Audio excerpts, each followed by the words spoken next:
Hi there. So in this particular video, let's talk about a very interesting viewpoint and an idea of how to think about complex numbers. And it turns out that this particular idea is actually quite useful, especially when we start talking about derivatives of complex functions. I think it provides a very intuitive kind of a picture. So we've already seen that we can think of, when viewed on the complex plane, we can think of a complex number as, or let's say we are on the complex plane and we want to arrive at the point z, which is let's say a plus ib. Then we can think of the point z as, or we can draw a vector from the origin to the point z, and we can think of a complex number as essentially a vector with two entries, a and b, the real part a and the imaginary part b. So that's one viewpoint for thinking about complex numbers, as basically composed of a pair of two real numbers, and therefore we can think of them as constituting a two-dimensional vector, or a column vector with two entries corresponding to the real and imaginary parts of the complex number.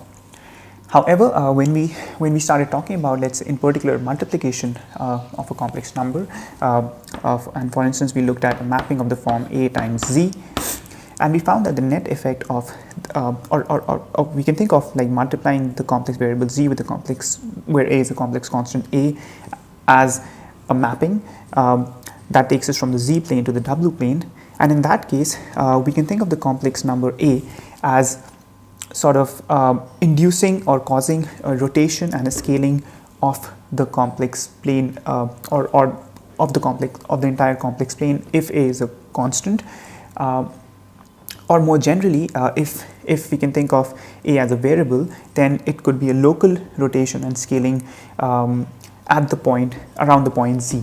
And we'll talk more about this idea in a future video, but for now, the thing that I want to emphasize is that if you think of an equation of this form, w equals az, where a is some complex number, we can think of a times z as a operating on z, or a being some kind of a causing some kind of a transformation on z. And this leads to a very important idea that not only can we think of complex numbers as vectors, two-dimensional vectors, but we can also think of complex numbers as actually things that cause transformations of those vectors, or in other words, as matrices. And this is what we want to talk about in this particular video, thinking of complex numbers actually as matrices, or something that causes a transformation, and not just as vectors. We can think of them as both ways. We can think of this z as a vector and this capital A as something that's operating on the vector and causing a net transformation. Because if you think of a linear algebraic equation, let's say of the form where we have a matrix, we can think of a linear algebraic equation of the form, let's say phi is equal to m times psi. Then we can think of m as a matrix that operates on the, let's say, the column vector psi to give us another vector phi. And in the same way, we can think of the equation w equals a times z as some matrix operating on a vector to give us another vector. So how do we think of complex numbers as matrices? It turns out that, let's say we are given a complex number z equals a plus ib. We can define a matrix corresponding to this complex number. Let's just call that M, of the form a minus b, b, and a. So this is a 2 by 2 matrix of real numbers.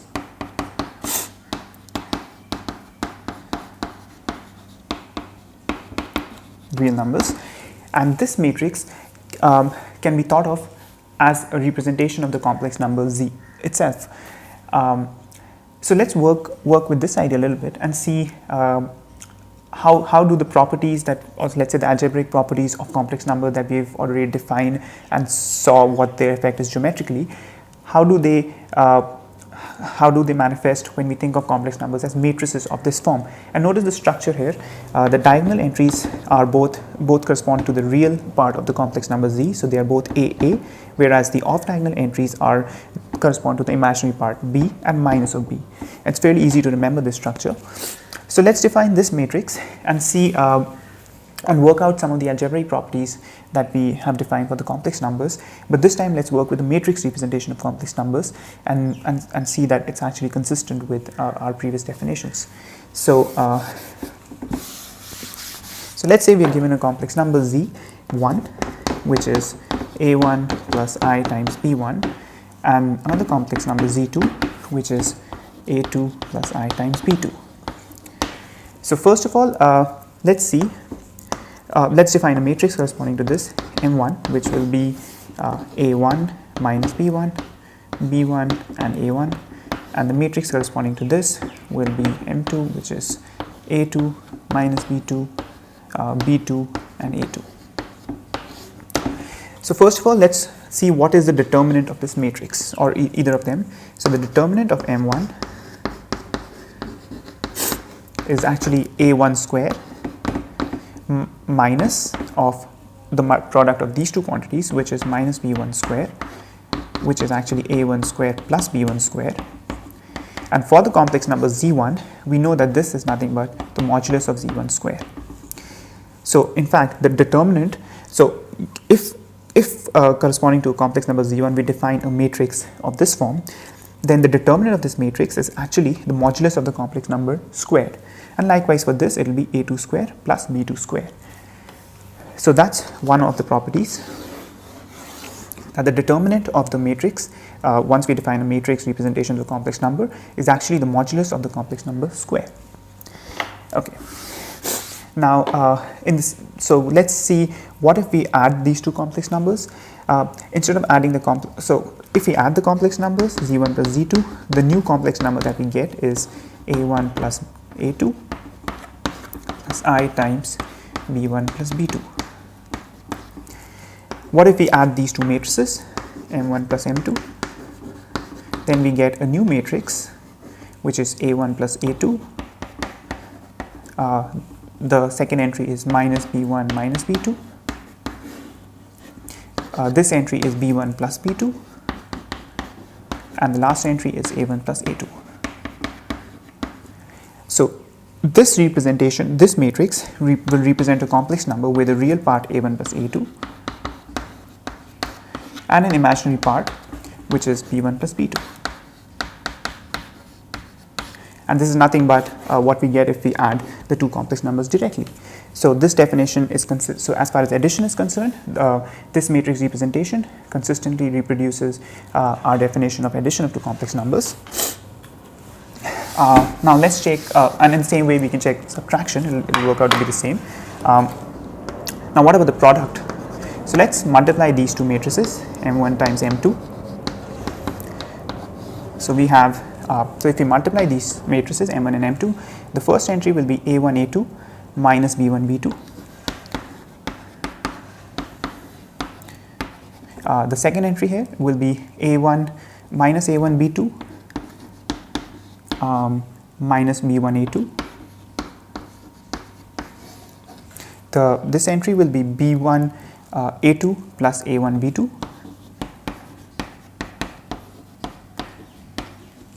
And the last entry will be minus b1 b2 plus a1 a2. So again, notice the structure of this matrix. This entry is a1 a2 minus b1 b2, and this entry is also a1 a2 minus b1 b2, so they are the same. This is b1 a2 plus a1 b2, and this entry is minus of this particular entry. So this matrix again has the same form where these two entries are the same and the off diagonal entries are negatives of each other. And in fact, the complex number that this represents is a1 a2 minus b1 b2 plus I times, this is the imaginary part, which is a1 b2 plus b1 a2. And if we directly multiply the two complex numbers, which we can just check here, if we directly multiply these complex numbers, z1 z2, we find that the first entry is, or rather the real part is a1 a2 minus b1 b2,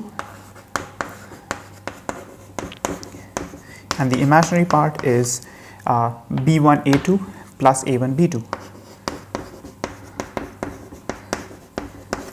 which is exactly what we found here. this and this are exactly the same. So we see that even the product of these two matrices will give us is a matrix representation of the complex number that we get by directly multiplying the two complex numbers Z1 and Z2. So that's also consistent. And in fact, one can also check division of complex numbers. And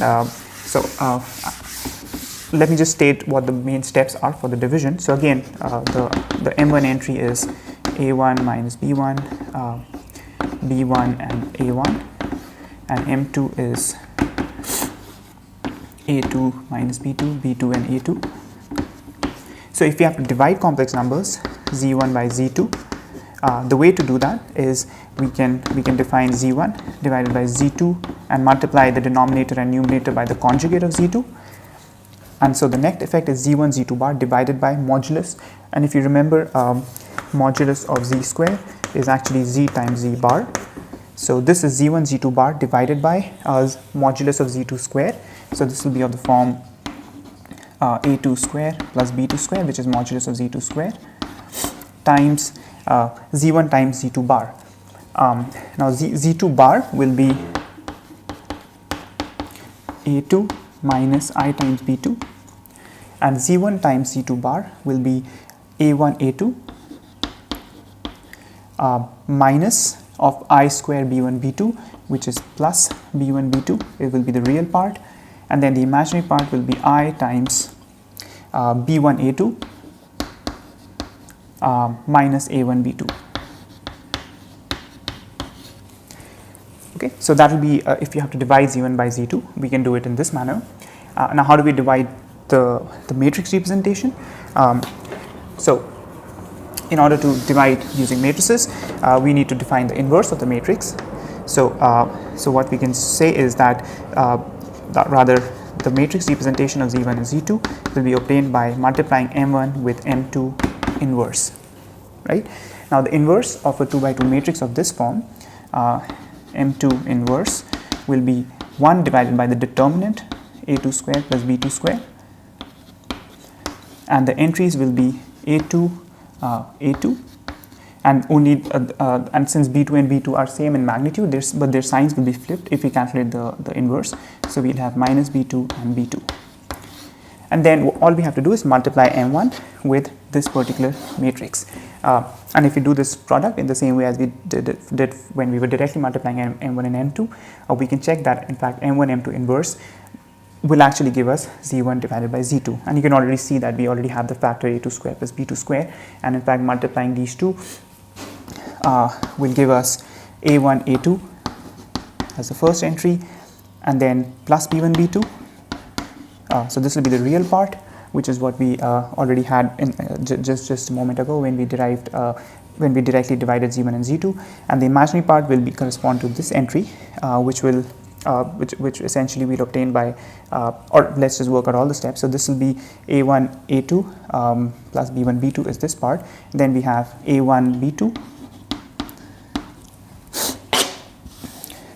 So we have A1 B2 minus B2 B1 A2 minus B1 A2 here, and then what we'll have here is B1 A2 B1 times A2 and minus A1 B2,